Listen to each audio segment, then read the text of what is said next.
En bref, mon général, qu'est-ce que vous avez retenu? Alors, en bref, effectivement, l'exercice n'est pas forcément très facile. En tout premier lieu, je tiens quand même, au nom de la Fédération Tego, à remercier tous les intervenants pour la qualité de leur présentation, parce que, et c'était un petit peu l'objectif qu'on recherchait, je pense qu'avec les témoignages d'abord sur les situations très particulières, puis les témoignages des experts et enfin la mise en exergue de quelques solutions, on a dressé un panorama, je pense, assez complet de la situation.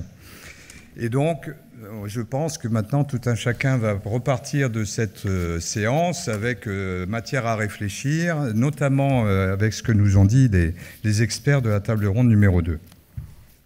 Et pour autant, sans trop de surprise, je pense que chacun a bien compris qu'aucune solution évidente ne se dessine. Monsieur Marette a bien souligné que le chemin est chaotique. On voit bien que le sujet est extrêmement compliqué.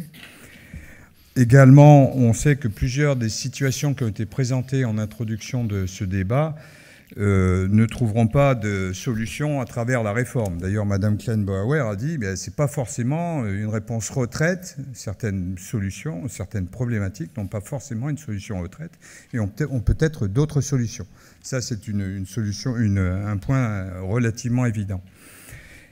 Pour ma part, j'ai beaucoup apprécié la mise en évidence du problème de société qui se dresse devant nous, et notamment du problème des rapports entre la jeune génération et la vieille génération. Alors c'est un problème de société pour notre pays, mais c'est un problème auquel nous sommes, en tant qu'anciens militaires ou militaires en activité, particulièrement sensibles, parce que c'est ça qui interpelle sur la cohésion qui existe entre jeunes et anciens. Et cette cohésion entre jeunes et anciens, elle est essentielle au fonctionnement des armées. D'ailleurs, c'est un peu ce que disait le général Ouatkan. Elle est très très importante. C'est aussi un sujet qui est particulièrement sensible parmi les acteurs de la Fédération Tego, puisque quand nous, on porte l'accent sur la solidarité, très souvent, on porte l'accent sur la solidarité entre les jeunes et les vieux, et c'est le plus souvent au bénéfice des plus jeunes, parce que ce sont bien les plus jeunes qui sont engagés au combat, et c'est à eux auxquels il faut faire attention en premier. C'est bien notre vocation à nous première. Alors, ma principale conclusion, en fait, elle repose sur le fait qu'il n'y a aucune solution unique et que les solutions aux problèmes qu'on nous a exposés sont forcément multiples. Elles sont forcément multiples parce que le sujet est complexe. Alors, les acteurs prévoyance de Tego le savent très bien.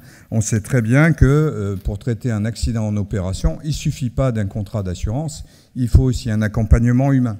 Les spécialistes de la retraite nous l'ont tous bien fait comprendre. Il n'y a pas une solution unique. Il faut empiler, entre guillemets, des solutions de régime obligatoire, des solutions de régime complémentaire, des solutions d'assurance vie.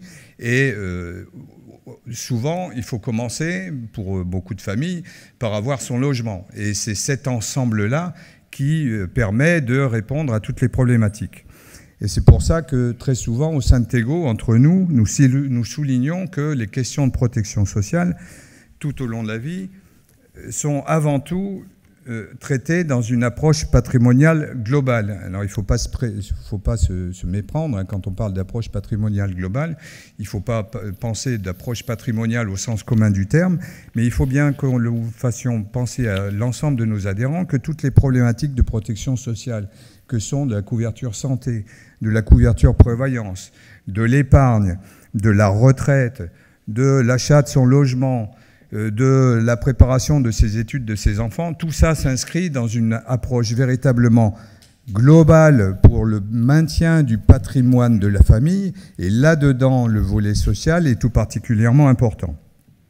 Voilà, et donc on sait très bien que l'approche de la problématique retraite ne peut pas être traitée indépendamment d'une approche sociale. Et les cas qu'on a vus en introduction de notre débat sont assez illustratifs de cette problématique.